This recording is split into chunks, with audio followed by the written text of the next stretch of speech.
Hello dear friends, welcome back.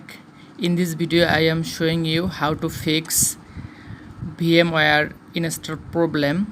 So it's very easy to solve. See full video. তো প্রথমে actually আমরা যারা VMware দিয়ে কালি Linux চালাই অর্থাৎ উইন্ডোজ অপারেটিং সিস্টেমে যারা কালি লিনাক্স ইউজ করতে চায় তাদের কিন্তু ভিএম ইউজ করতে হয়, VMware দিয়ে আমরা ইউজ করি। সো অ্যাট ফার্স্ট হয়তোবা আমাদের VMware নাও ইনস্টল হতে পারে আপনাদের পিসিতে। যারা এই প্রবলেমটি ফেস করেন তাদেরকে দেখাবো কিভাবে এটি সমাধান করতে হয়। তো আমি VMware ইনস্টল করার চেষ্টা করতেছি Virtualbox। তো আমার এখানে দেখাচ্ছে যে Microsoft visual C++ not install. At first we install Microsoft visual C++ 2019, then we install Virtualbox. So fine, you have to watch full this video to solve the problem. At first we open a tab, Chrome tab. So I am trying again to solve the problem, same problem we are facing here. তো same সমস্যা দেখাচ্ছে। এটি করার জন্য আমাদেরকে অবশ্যই Microsoft visual C++ এটি install করতে হবে। একটি ক্রোম ট্যাবে যাবেন, সেখানে গিয়ে লিখবেন ভিজুয়াল C++,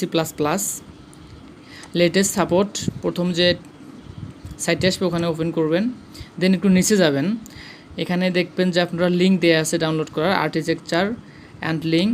তো এর আগে আপনাদের কাজ করতে হবে আপনার পিসির অপারেটিং সিস্টেমের যে কত বিটের, সেই বিটে দেখতে হবে। Operating system type we have to see operating system type. I have 64 base processor. তো আমরা এখানে 64 বিটের আর্কিটেকচার এটি ইনস্টল করব বা ডাউনলোড করব। তো এটি হচ্ছে 24 MBর, আমি ডাউনলোড করলাম। জাস্ট ওয়েট, ডাউনলোড কমপ্লিট হলে আপনি এটি ইনস্টল করবেন। দেন Virtualbox আপনার পিসিতে ইনস্টল করার চেষ্টা করবেন, দেখবেন যে 100% এটি কাজ করবে। আমার এখানে ডাউনলোড হচ্ছে ফার্স্ট। আপনাদের জন্য আরও একটি ভিডিও আছে, যারা ডাউনলোডার সারা বছর ফ্রিতে ইউজ করতে চান তারা ইজিলি কিন্তু ইউজ করতে পারবেন। আমার কাছে একটি সফটওয়্যার আছে, এটি ব্যবহার করলে সারা বছর আপনি এটি ইউজ করতে পারবেন। আমার ইউটিউব চ্যানেলের ভিডিও আছে, চাইলে আপনারা দেখে নিতে পারেন কিভাবে এটি ইউজ করতে হয়।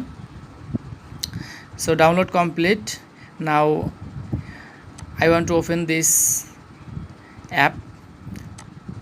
I agree with license. আপনাকে পারমিশন দিয়ে ইনস্টল করতে হবে।